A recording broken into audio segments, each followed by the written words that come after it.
제가 떨어진 이유를 찾아서 고치면은 다른 데에서도 잘 뽑힐 것 같다라는 생각은 무슨 생각이 있는 거냐면,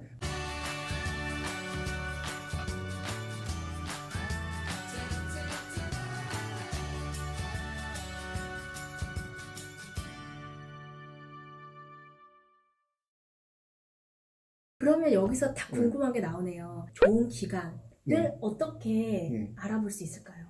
내가 뭐를 선호하고 내가 무슨 가치관이 있는지를 알아야지 좋은 기관이 되거든요. 네. 절대적으로 저는 좋은 기관이라고 하는 어떤 획일적 기준이 있고 예. 거기에 따라서 사람들이 지원하는 거라고 생각하지 않아요. 어떤 조직은 당사자가 주체가 되어지도록 하는 쪽으로 초점을 맞추실 수도 있고요. 어느 곳은 당사자의 주체성은 조금 떨어진다 하더라도 누군가의 도움을 통해서 좀 더 삶의 질 자체를 높이는 쪽으로 지금 너무 부족했었던 삶의 조건들을 충족시키는 것을 추구하시는 기관도 있을 수 있거든요. 네. 어느 게 좋은 기관이냐라고 했었을 때 누가 정해줄 수가 없고, 결국 그렇게 다양한 기관들이 있는데 나의 가치관에 맞는 곳이 좋은 곳. 먼저 뭘 알아야 되느냐면, 예. 내가 어떤 가치관에 마음 떨려하고 어떤 가치관을 세웠을 때 그래도 이거는 밥벌이가 아니라 내 사명을 추구하는 내 인생 사는 것 같다 라고 하는 나 자신을 먼저 발견하셔야, 네. 그래야지 그 기준에 따라서 좋은 곳이냐 나쁜 곳이냐를 결정할 수 있는.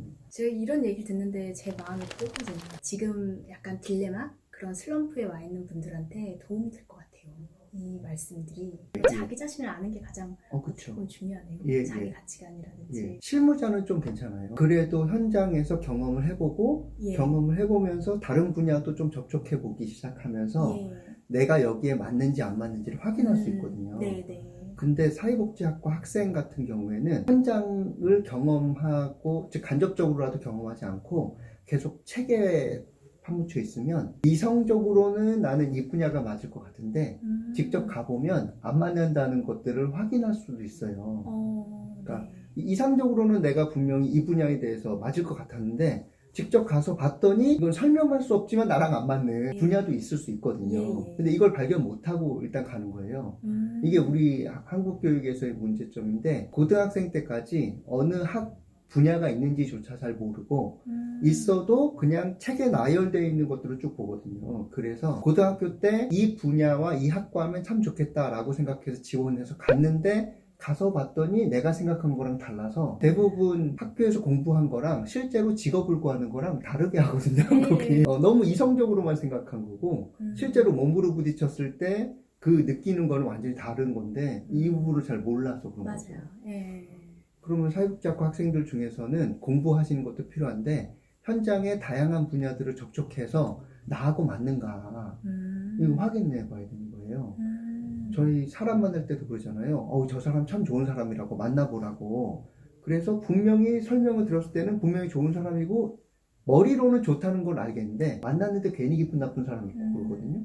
그럼 이것을 무시하면 안 된다고 생각해요. 그러려면 학생 때 내가 좀 더 맞는 분야가 어딘지를 자연스럽게 찾아야 되고, 그렇게 찾고 난 다음에 그 분야에 대해서 내가 잘 구체적으로 준비를 해야, 그래야지 그 분야에서 준비된 사람이니까 기관에서도 날 면접 볼 때 뽑을 탐이 날 거고, 그리고 내가 좋은 준비된 사람이면 준비된 사람일수록 나를 탐하는 기관들 중에서 나한테 맞는 곳에 갈 수 있겠죠. 구독, 좋아요 부탁드립니다. 기관 실무자 면접. 기관 실무자는 아마 아실 거예요. 기관이 대부분 면접 볼 때 본인들께서는 합리적이고 이성적으로 직원을 측정해가지고 뽑는다 라고 생각하시거든요. 그런 줄 착각하세요. 네. 근데 사실은 대부분 직관적으로 뽑으시는 거거든요.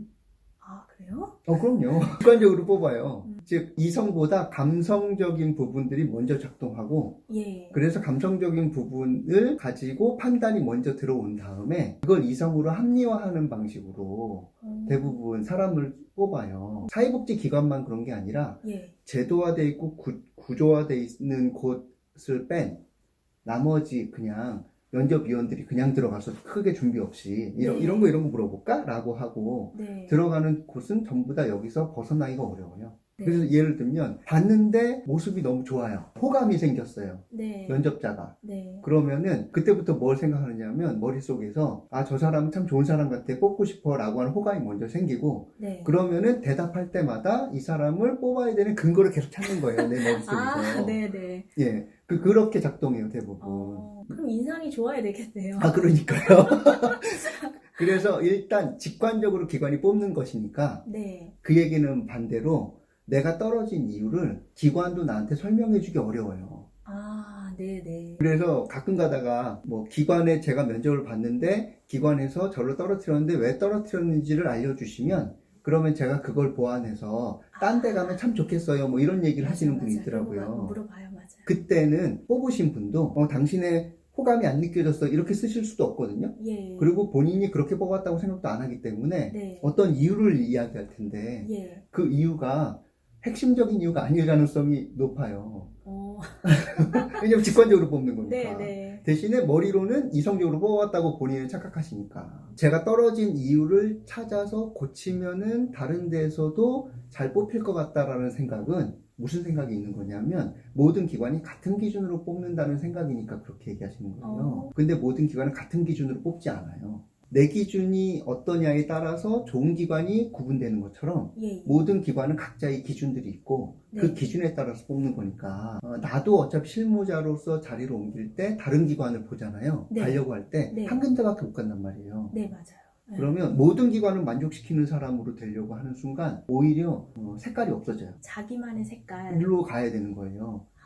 그래서 기관이 그렇게 이성적이고 체계적으로 사람을 뽑지 않는다라고 하는 전제부터 출발하시는 것이 맞고요. 직관적으로 뽑을 땐 뭘 보게 되느냐 하면 대부분 앉아서 보잖아요. 네.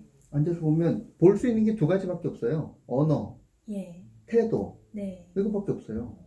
그러면 면접 볼 때는 최소한 언어는 어때야 되느냐 하면 자신감 있어야겠죠. 적극적이어야겠죠. 예, 예. 태도는 훨씬 더 호감적이고 그리고 또 적극적이고 자신감 있는 태도가 나가면 좋겠죠. 네. 라고 보통 그런 것들을 면접 뭐 기술이다 그러면 가르쳐 주거든요. 네, 네. 근데 문제는 제가 생각할 때 선우가 좀 바뀌었다라는 생각이 들어요. 뭐냐 하면 나는 원래 적극적이지 않은 사람인데 네. 기관이 적극적인 사람을 대부분 직관적으로 뽑으니까 적극적인 척 하려고 해서 그래서 상대방을 속일 수 있으면 그러면 취업이 되고 취업이 되면 아 그래 좀 한 여유가 생기겠네 라고 생각하거든요. 네. 그런데 사람은 대부분 만나면 알아요. 만나면 이 사람이 지금 자신감이 있는지 예, 예. 아니면 자신감을 만들어내서 그런 태도를 해야 하는 건지 이거 직관적으로 하는 거거든요. 네, 네.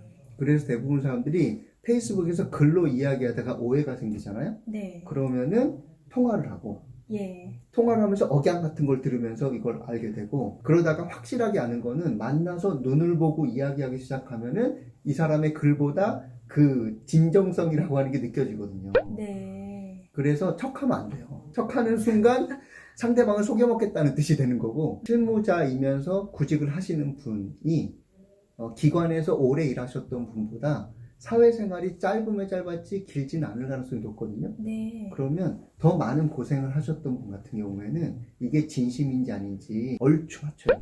그래서 면접에서 얘기 들을 때 자신감 있는 태도를 가지고 하셔야 된다. 뭐 이렇게 태도와 언어에 그걸 꾸미려고 노력하는 것은 저는 패착이라고 생각해요. 그러면 네. 어떻게 해야 되느냐면요. 예, 예. 언어는 면접 네. 볼 때 솔직하게 말해야 돼요. 솔직하게. 예. 예. 진솔하게 말하는 거예요. 진실을 가지고 솔직하게.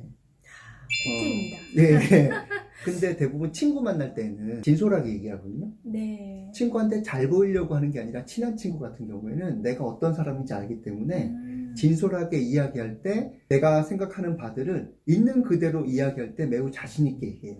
네. 상대방한테 맞추려고 하지 않기 때문에. 네. 예, 그래서 심지어는 상대방이 막 이야기하는데 내가 너무 이야기하고 싶은 게 있어가지고 말을 끊고서라도 막 이야기하거든요. 네, 네. 그리고 목소리를 높여서까지 얘기하고. 네. 그 얘기는 진실하고 솔직한 것이 갖고 있는 기본적인 자신감으로 드러난다고 생각해요. 네, 네. 예. 근데 내가 저 기관에 너무 매달리고 싶어. 그러면 꾸미게 되고, 꾸미게 되면 상대방이 자신 없다고 판단할 가능성이 높아서 채용될 가능성이 별로 없어지는 거예요. 예. 그래서 자신감 있는 척하고 취업되고 여유를 갖는 게 아니라 있는 그대로 내가 먼저 여유를 가지고 나 여기 취업 안 돼도 돼. 하지만 내 본 모습을 가지고 상대방 기관을 면접 보고 그래서 나도 맞고 너도 맞으면 내가 여기 갈 거야 라고 하는 이 여유로움이 있어야 진솔하게 말할 수 있는 여유가 생기면서 진솔하게 말하면 자연스럽게 자신감이 표현되는 거예요. 그렇게 무슨 생각합니다. 말씀이세요? 네. 네.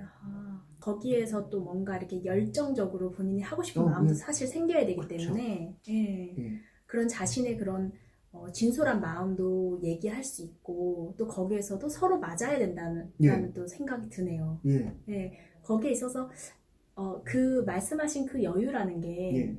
그런 게 아닌가 싶어요. 이렇게 스스로도 마음이 나도 이제 어느 정도의 그런 이분들하고 같이 어떻게 내가 여기서 이제 지낼 것인가에 대해서도 생각을 좀 해보고 예. 이 기간에서 내가 어떤 역할을 어떻게 하고 싶다라는 그런 마음도 좀 있고 예. 그러면서 좀 내공이라 해야 되나요? 예. 그런 것도 좀 있을 때 여유가 오지 않을까. 예, 예. 그냥 나 빨리 취업하고 싶고 뭐 안정적으로 이렇게 살고 싶고 그런 거에서는 사실 좀 한계가 있지 않을까. 그럼요. 그런 생각이 드네요. 예. 예. 오늘 사실 이렇게 얘기하면서도 저도 마음이 좀 진짜 좋은 분 만났다는 생각이 좀 들어요. 그러니까 영상으로 이렇게 남겨서 많은 분들이 이렇게 들을 수 있다는 게 좀 감사하네요. 예, 고맙습니다.